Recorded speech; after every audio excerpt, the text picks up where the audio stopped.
Hi guys, it's Frankie from Frankie Tech. Good to see you guys again, and here's my unboxing and review of the POCO M3 Pro. Now this phone is being touted as more speed, more everything, and it's coming to the POCO event on May 19th. Is this the best low-cost 5G phone on the market? Let's have a look.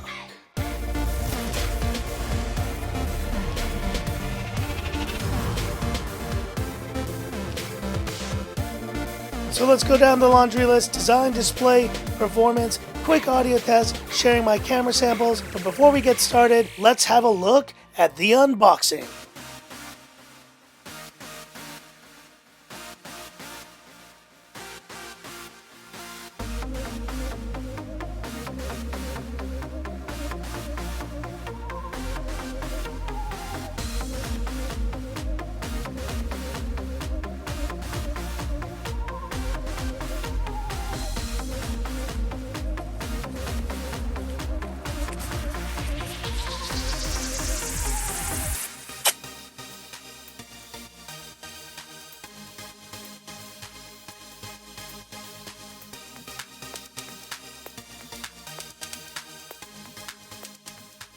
Talking about design, at 8.9 millimeters, 190 grams, this phone is in line with what we've seen from another of previous Xiaomi releases. And now let's address the elephant in the room here. Is this the Redmi Note 10 5G? We do have a matte pack on the Note 10 5G, while POCO's elected for this kind of two-tone look, which I gotta say is the one reason I appreciate the design of this phone, especially in that yellow color. It looks very striking. But when you really start looking at the camera modules, you will realize that this is a very similar phone with the same location for the speakers, IR blaster, 3.5mm headphone jack, USB-C, and the speakers, and the side-mounted fingerprint scanners and volume rockers as well. Now I do actually like this Redmi Note 10 5G's matte back, but the POCO with this two-tone design does look pretty striking. Now I know some of you won't like this larger POCO branding, but I do think it does fit overall with the aesthetics. I would have much preferred to have reviewed the yellow version of this phone, but all in all, I do appreciate at least that they've tried something different with this distinctive black section, and is the one highlight of what is a pretty generic phone design. And talking about display, we have a 6.5-inch 90Hz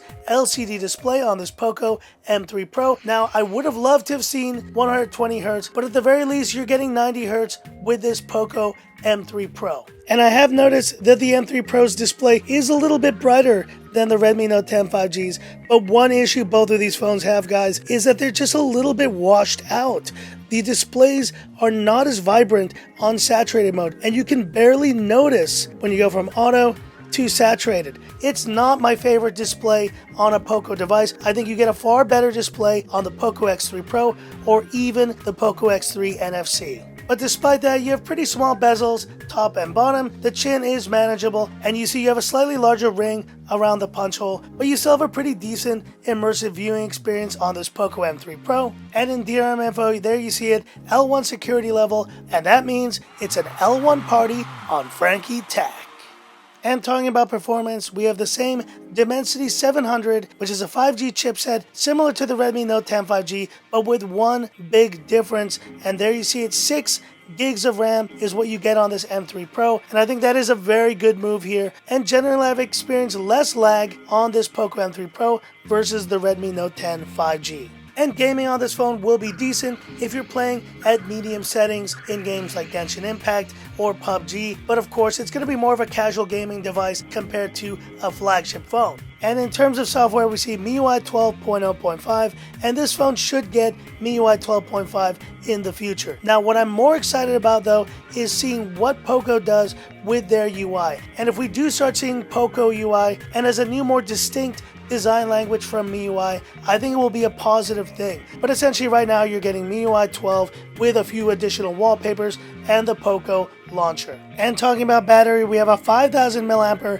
capacity on this POCO M3 Pro with 18 watt fast charging, and charging for me has taken pretty much 2 hours to complete, so it's not going to be a super fast charging experience on this phone. But overall, the M3 Pro is lasting me easily 2 days on a single charge, and that's including using it on 5G networks as well. And we have a side-mounted fingerprint scanner on this POCO M3 Pro, and it's pretty fast, pretty responsive, but I do think POCO's gotten pretty good with these side-mounted fingerprint scanners, and this one is no different. And the vibration motor, guys, it's alright, pretty standard in what you would consider good for a phone of this price point. And you'll have all the latest comms on this POCO M3 Pro, including Bluetooth 5.1, NFC, and all the latest 5G bands, including LTE bands 20 and 28 support. And of course, one of the highlights is that 5G connection. As you can see in Hong Kong, I almost got 230 down, which is pretty impressive. But honestly, guys, you know how I feel about 5G. If you're in a certain country where it's available, it definitely can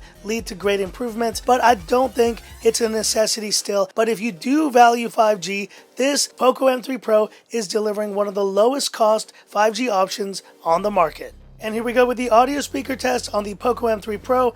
We don't have dual speakers, just single bottom firing, but we do have a 3.5mm headphone jack, which is good to see.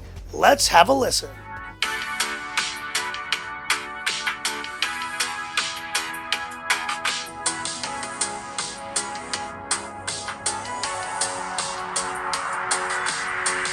What can I say in terms of audio? It's not going to wow you with sound, but right here next to the POCO F3, the M3 Pro did a solid job at least capturing a similar sound and decibel level. Now, of course, the F3 has dual speakers and it just has a more immersive sound, but I think for casual listening, you'll be all right with this POCO M3 Pro. And wrapping up with the cameras, we have a 48 megapixel main camera f1.8 on this POCO M3 Pro, and we have 2 megapixel macro and depth sensors, which, let's face it guys, I wish did not exist on this phone. And if we had just gotten even an 8 megapixel ultra wide, that would have been a better choice in my opinion. But you know, despite that, in good lighting, this POCO M3 Pro should take some solid shots, and of course at nighttime you're going to get quite a bit more noise, but it offers still pretty respectable results for a phone at this price point. But go ahead and have a look at these samples both day and night, and hit me up in the comments, what do you think?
This is rear-facing video on the POCO M3 Pro, shooting at around 6 p.m.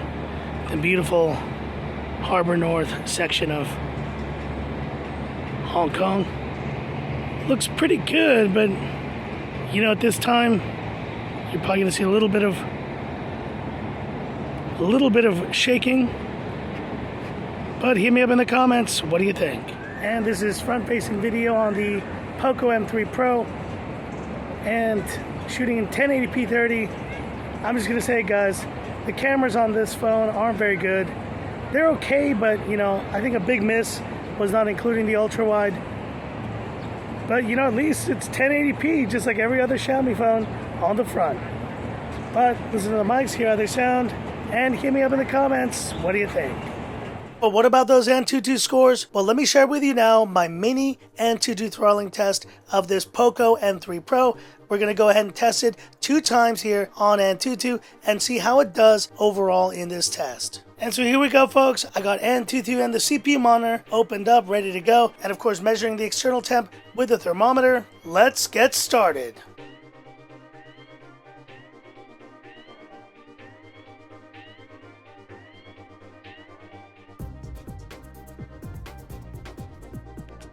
Alright, there we go. First score for the POCO M3 Pro, 324,000. Pretty solid score overall. And let's go ahead and check the CPU monitor. 43 degrees. Not too bad.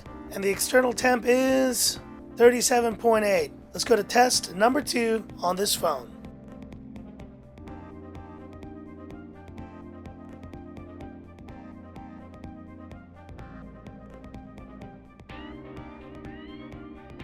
So there we go, test number 2 completed, and finishing up with 321,000, this POCO M3 Pro and the Dimensity 700 have done a solid job in this mini Antutu throttling test, 41, and an external temp of 40.3. So considering how warm it is, this Dimensity 700 definitely runs cool. Now, while I do think the Dimensity 800 would have been the better choice for this phone, you can't deny this is still a solid mid-range 5G chipset in this POCO M3 Pro. So that's it for this video and my final verdict on this POCO M3 Pro. Look, I'm not gonna lie, this is not the most inspired and most exciting release that I've seen from POCO, because let's face it, they have gone to the well once again by doing another rebrand phone in this POCO M3 Pro. But despite that, there are a few things that I appreciate that they've done to try to differentiate it from this blackened area to the yellow color variant, which is the one, guys, I would recommend you pick up if you're trying to get this phone. So all in all, guys, I think what's going to make or break this phone is going to be the price. And knowing POCO and how aggressive they are, I don't know what the price is going to be as of this recording, but if they are able to price this phone right, then it will be a great option for a lot of you to consider as a low-cost 5G phone here in 2021. I, for one, still think there are other phones that are more inspired, like the Redmi Note 10 Pro or even the Redmi Note 10, but if you are looking for that lowest cost 5G option, then this POCO M3 Pro, if the price is right, may be just the one. But hit me up in the comments. What are your thoughts on this POCO M3 Pro? And now that the event has been unveiled, did they get the price right? Hit me up in the comments. I'd love to hear about it. And that's it for this video. If you liked it, give me that thumbs up. And if you love the content of Frankie Tech, subscribe to the channel, hit the bell icon for future updates. Thanks once again to POCO for sending this one out. And this is where I leave you by saying, this is Frankie Tech signing off. Have a good one. Well, at least they added a bit of character to this phone. But I wish they'd sent me the yellow. Oh yeah.